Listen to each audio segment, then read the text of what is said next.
Ladies and gentlemen, welcome to Martins Monday Moanings, where I moan on a Monday.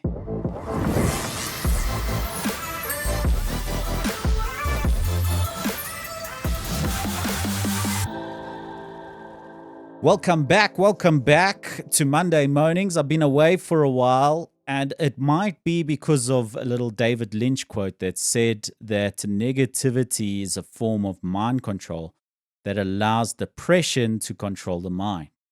I'm trying to be positive and no more moaning on a Monday.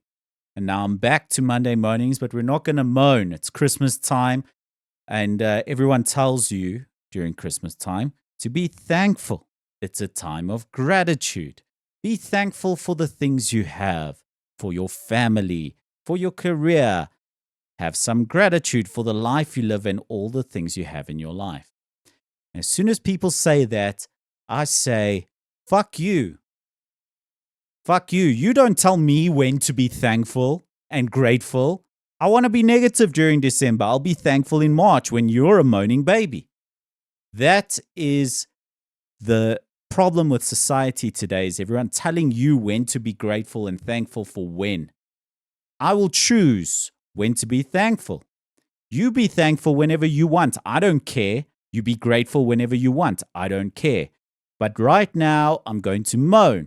I'm not going to treat the world with thanks and gratitude right now. I'll do that in March. Thank you very much. Those are the only thanks you're going to get from me right now.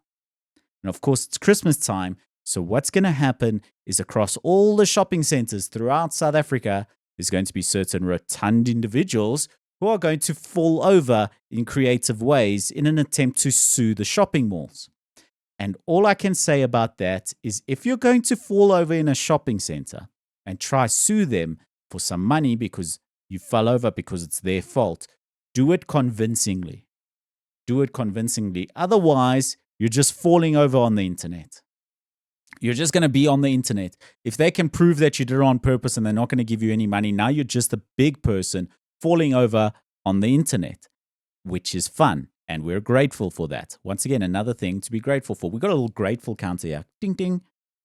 Showing great gratitude during the Christmas period. But if you're going to fall over, do it convincingly. And don't be overly creative. Make it simple. Find somewhere where someone spilled some stuff and there isn't a sign warning you about it being wet. Fall over, break a hip, sue, get paid, baby. Get paid, baby.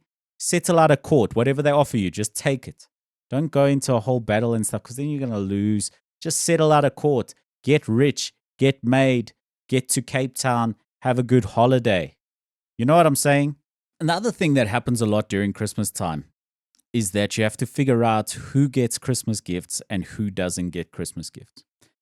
And logically, if you use your logical mind, if someone gets you a Christmas gift and you haven't gotten them something, you're the shitty person. This is logic. You're the shitty person who didn't get that person a gift and they got you a gift. But in reality, the person who got you something is the shitty person. Because now you feel guilty and now you have to go get that person a gift. And you didn't want to get that person a gift. Maybe you don't even like the gift they got you, but now you have to go and get them a gift. So they're the shitty person. So if you're buying random people that you're not expecting a gift from, Christmas gifts, you're a shitty person. That is the reality of the world. You're a shitty person for getting someone a gift. Then they sit there and they're like, I didn't even want this. And now I have to get you something. Otherwise, I'm the shitty person. So don't be the shitty person and get people Christmas gifts. That's a shitty thing to do. It's really shitty to buy people Christmas presents. If you get kids gifts, if you get like your family gifts and stuff like that. But if you like know a person, like kind of your buddy, and you get them a Christmas gift, you're a shitty person. And I think Christmas time, along with the gifts and the shitty people trying to get other people gifts, Christmas time is a time of reflection. It's a time to reflect on the year that was 2024.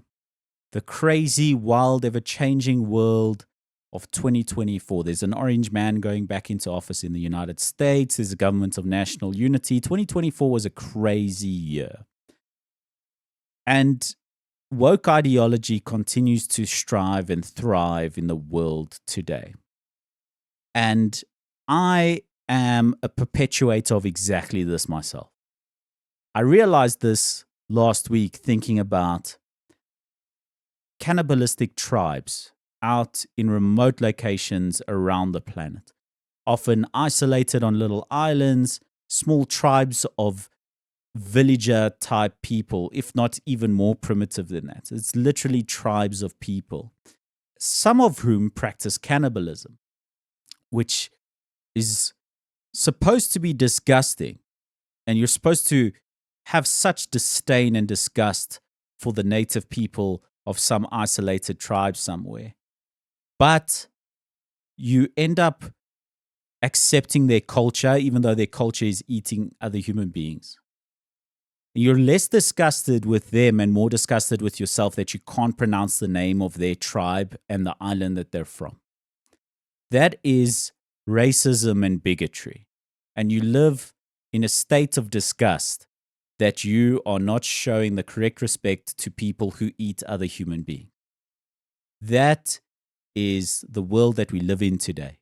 Cannibalism is less disgusting than not knowing how to pronounce the name of the cannibals. Hello, I am Marco. What is your name? And then they say their name in their native tongue, and you will never get that name right. You don't have the level of mouth movement required to pronounce that name. And you're disgusted with yourself more so than the fact that they eat other human beings. But back to the gratitude counter. Ding, another thing to be grateful for. Hot women. Hot women are something to be grateful for year in, year out. You don't need to be grateful just in December and the festive season. And it's great to live in a country that it's summertime during the festive season because everyone's partying, everyone's happy, they're outside, they're wearing summer clothing. You know, you've got hot women carrying every item in the world at any given time. Why do hot women do this?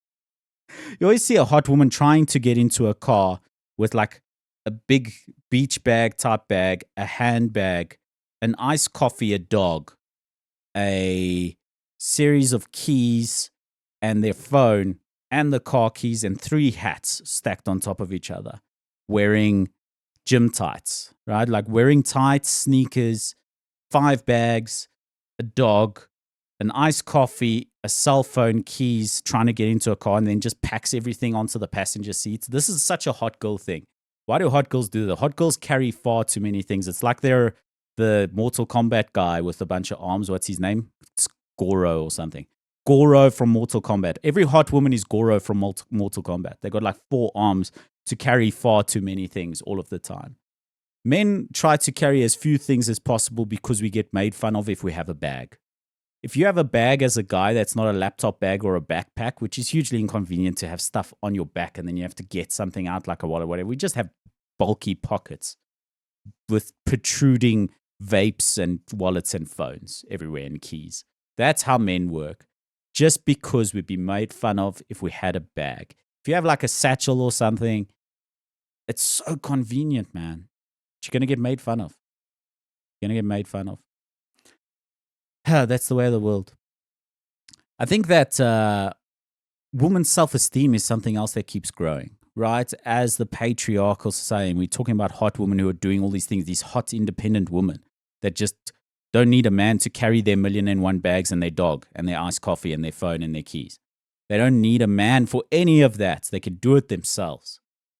And that means that women have high self-esteem. And now we have a huge generation of men who dislike women for having high self-esteem. And I understand that. It means they can't get women.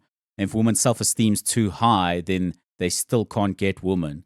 And they just want lower self-esteem so that they have a chance with a girl who's an 8 if they're a 7.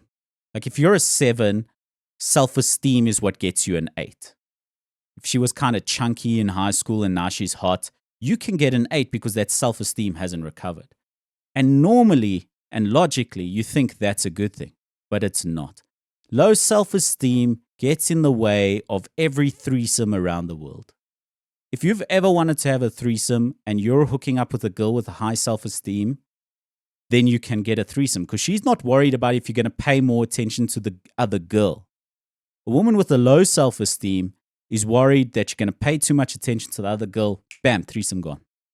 Now you don't get your threesome. I'm so sorry to tell you this. So you want women to have a high self-esteem and just get better riz, as the kids are saying. Get better riz, pick up some 8s, some 7.5s, and get your way. Anyway, I'm Marco Martins. Merry Christmas and good luck with the rest of your week.